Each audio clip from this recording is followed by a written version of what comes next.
Même si c'est une manœuvre rarissime, une procédure précise existe en cas d'amérissage. Pour adoucir le choc, elle prévoit notamment de maintenir le train d'atterrissage rentré. Tout est paré. Train d'atterrissage sur rentrée.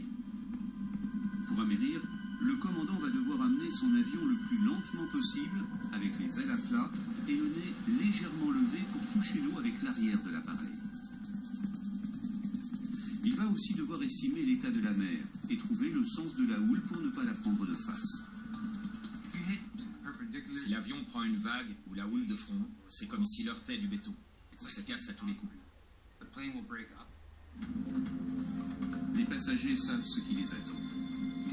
Je m'agrippais fermement au siège de devant. À travers le hublot, je voyais que l'impact était imminent.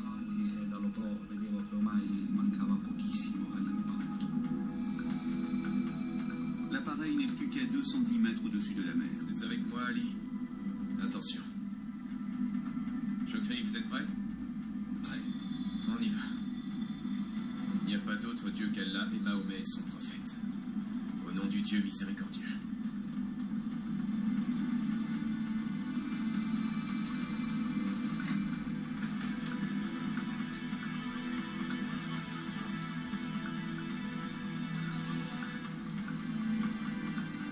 La TR-72 va toucher la surface de la mer à la vitesse de 230 km/h.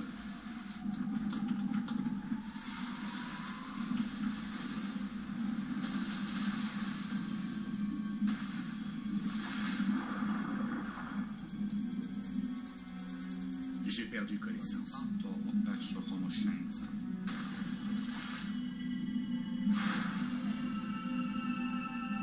Je me suis retrouvé à 2 ou 3 mètres sous l'eau.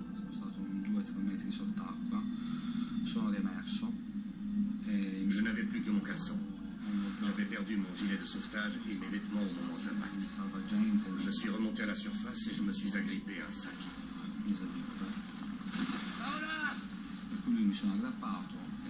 J'étais en état de choc. Je me suis retrouvé en plein milieu des débris. Mais je pensais constamment à Paola. J'ai cru mourir parce que je crachais du sang. Je sentais l'hémorragie dans mes poumons. Il mio primo pensiero a quello che i polmoni stavano riempiendo di sangue e quindi stessi morendo.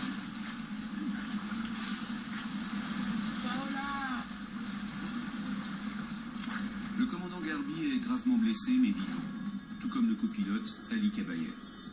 Le mécanicien, lui, a eu moins de chance. Chokri Arbaoui a été tué sur le coup. Malheureusement, à bord des bateaux à proximité, personne n'a vu la TR-72 s'écraser en pleine mer. L'appareil s'est brisé en trois.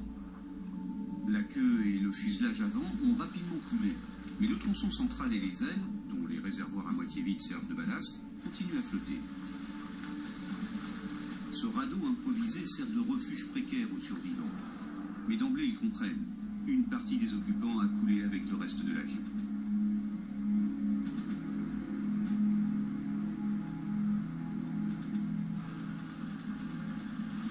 Venant de la Terre, les premiers secours sont en route, menés notamment par l'amiral Vincenzo Pace de la gendarmerie maritime italienne. Mais l'accident a eu lieu à 40 km des côtes, et la mer n'est pas bonne.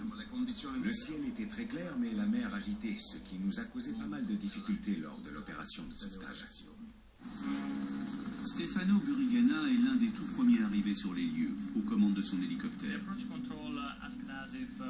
La tour de contrôle nous a informé qu'un avion venait d'amérir au large de Palerme et nous a demandé de les aider à localiser l'épave. En approchant de l'appareil, on a vu les ailes flotter.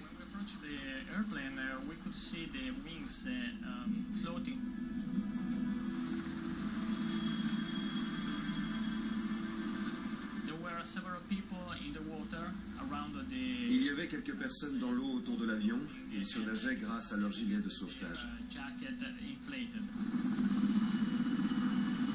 Le pilote repère également Lucas Pucciarini en train de dériver.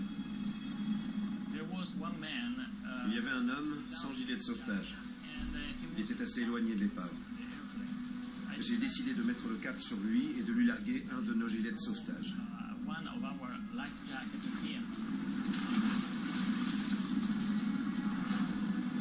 Quelques minutes plus tard, les survivants sont repêchés par la gendarmerie maritime. L'attitude des gens qui étaient dans l'eau nous a beaucoup facilité la tâche.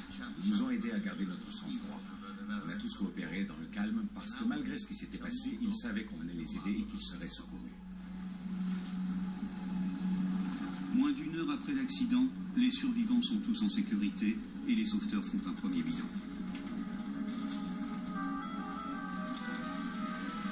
Sur les 39 occupants de l'avion, 16 passagers sont portés disparus ou sont décédés, dont Paola Di Ciola.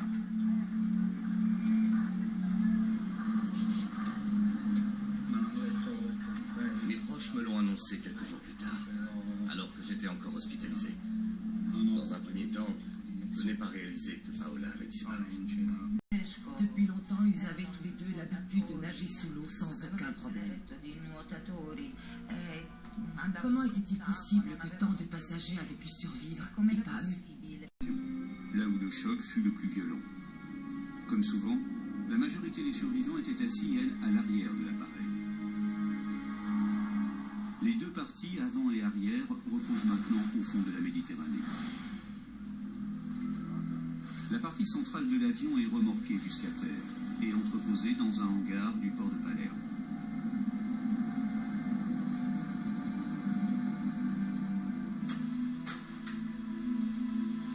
Les enquêteurs de la sécurité aérienne